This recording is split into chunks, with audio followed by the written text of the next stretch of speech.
Alright, here's the latest iteration of my homemade, overpriced, overcomplicated signal, or rather alarm clock. So you see right here on the screen, it's got the times, flashing the seconds. The little A in the corner means that, oops, wrong one. That changes from 12-hour clock to 24-hour clock. This one alarms or unalarms the alarm. Arms the alarm. Armed alarm. Press this button, and we see the date.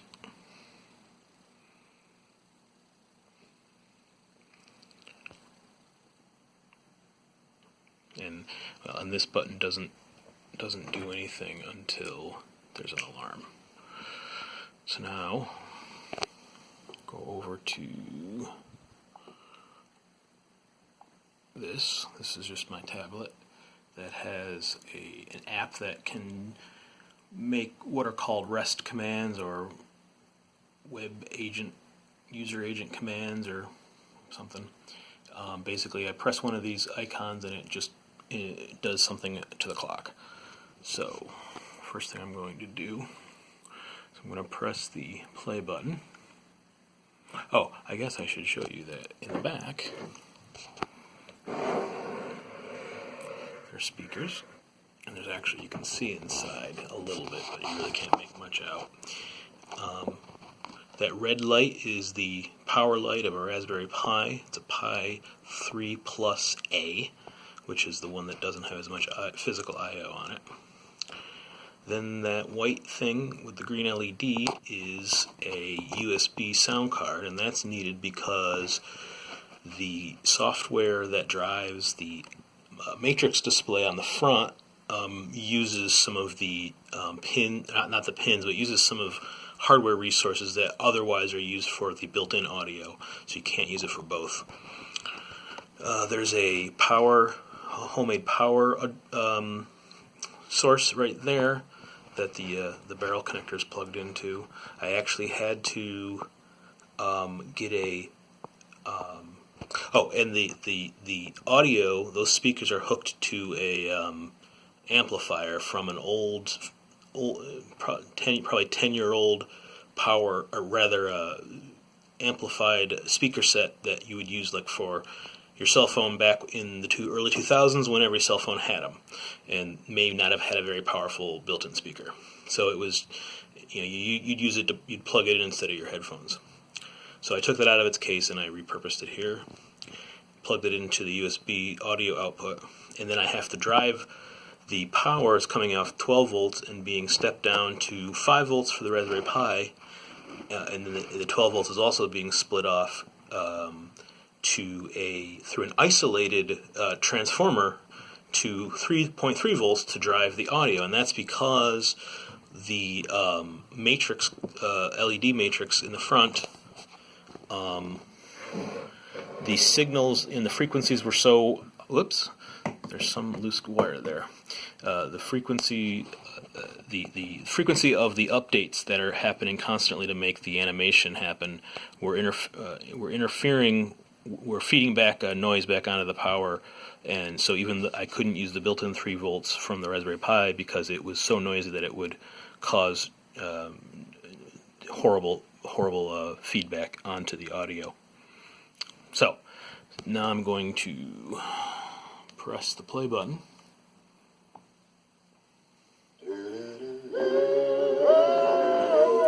So now the audio has started, obviously. We'll go back to this thing, and that's a bug, I suppose. So here we see that the track is being, the name of the track is being played. System of a Down. Now, if you missed the scroll by, or it took too long and you got impatient and you wanted to read the whole thing, you can press the Now Playing button. Oops.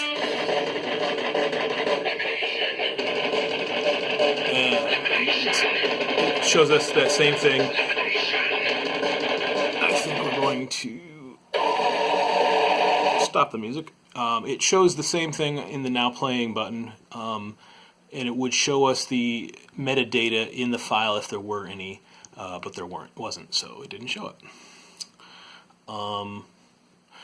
So obviously we can play, we can pause. Whenever you pause, so the problem is, the reason it played one song and then switched to another is because I paused it earlier, and pause works. Unfortunately, the media comes from over my network, so the pause eventually that file transfer fails, and the player thinks that the file basically got cut short. So there's some more integration software work to do there to make that work right. I may or may not do it.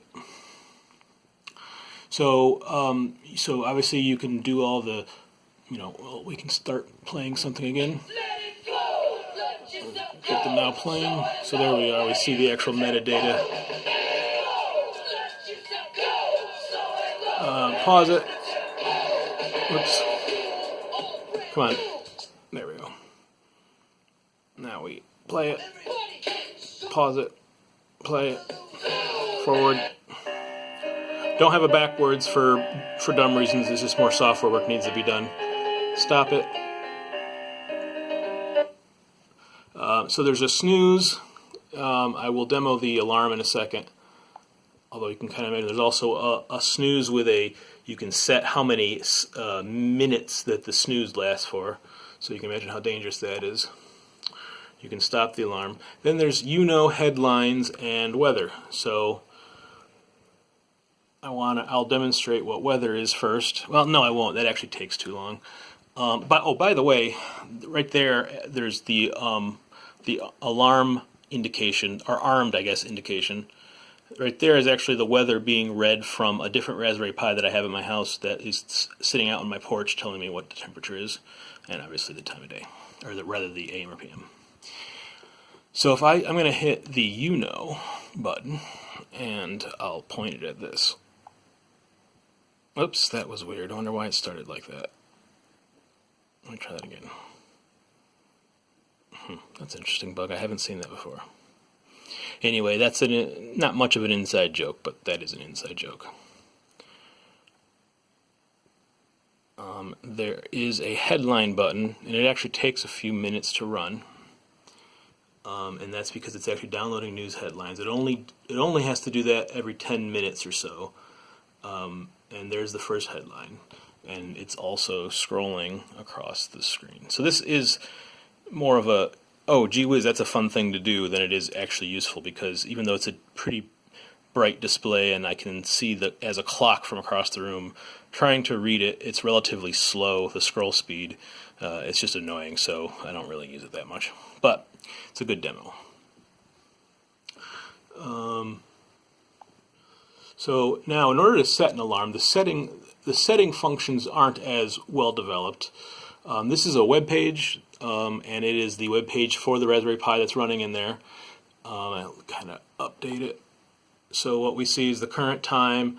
Then there's some basically data structures that reflect what's going on with respect to the alarms. I guess one thing I can note is that there's a word, that's current time, there's the alarm list, which is currently empty. Daily alarms, which are recurring alarms, basically, that happen every day.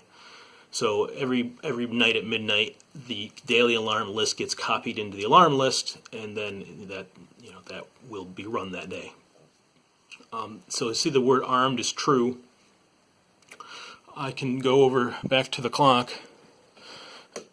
Whoops, I messed it up again. That's the 12-hour, 24-hour.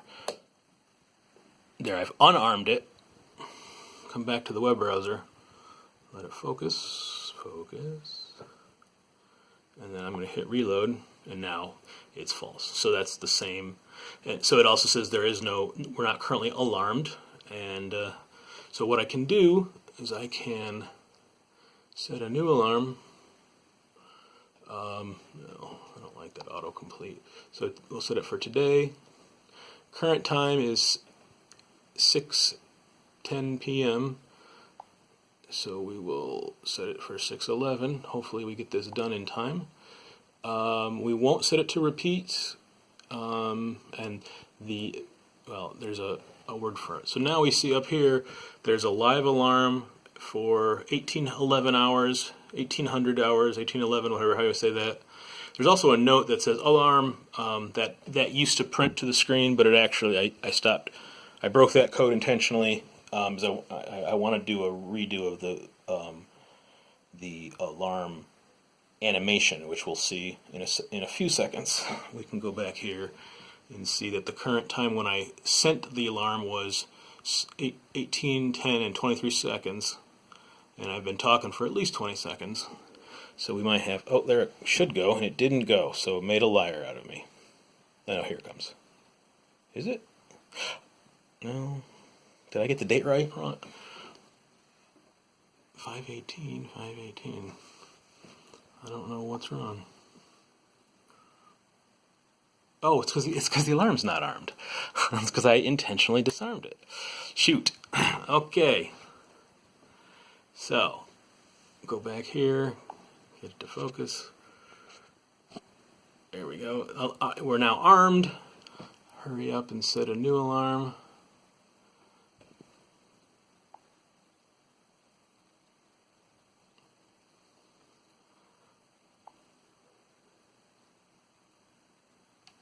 And set.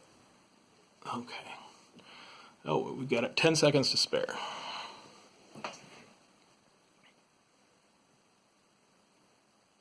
There it is. So the music plays, and Pac-Man comes by. And that will play like that as the alarm. You see that Pac-Man is behind the bottom row, but in front of the top row. That's an indication. I'm trying to make it so that the alarm note that is associated with the alarm would trail behind Pac-Man. And I also want to make the animation so that it looks like Pac-Man is chomping down on the pixels. It's actually been a little harder than I expected it to be, as I learned the API of the software library I'm using that draws the matrix. Let's see. So if I come over here, so you note that you can, in the web interface, you can, do all the same stuff that the other interface can do. Stop the alarm, snooze the alarm, display weather, display headlines. You can just post arbitrary messages. Although I'm not going to do that, so that doesn't play well with the running alarm yet. I do want to show that, go back to the HTTP client, and I'm going to hit the snooze, I'm going to hit the snooze. Actually, I think I will hit the prompted snooze and set it to 1 minute.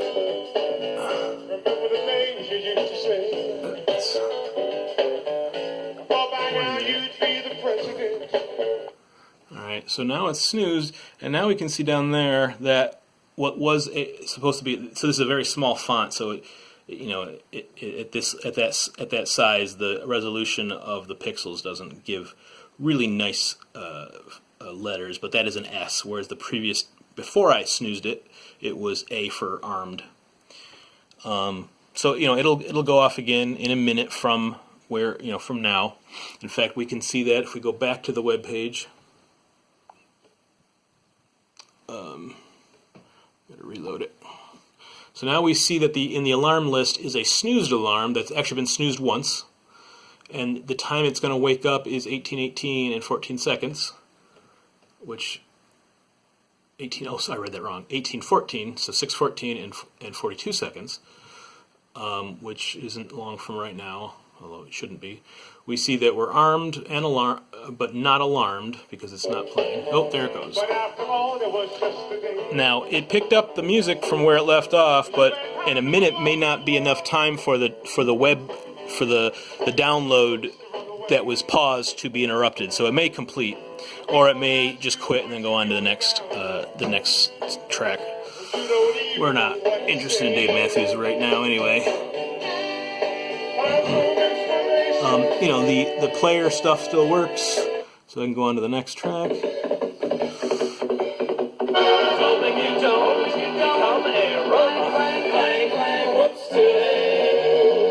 And then, of course, we can just stop the alarm.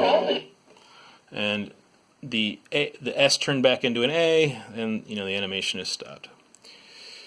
That's about it, I guess. I eventually want this to download, have access to my Google Calendar so that I can set automatic alarms so that I know, like I can put in some logic that says, 1 hour or 2 hours before my first meeting or what have you, first event of the day, it'll set the alarm. It's actually probably not a great idea because really I should have a single schedule. I always wake up at a certain time, but I think the ability to do that, it would be cool even if it turns out to be less than ideal for a sleep schedule. That's it.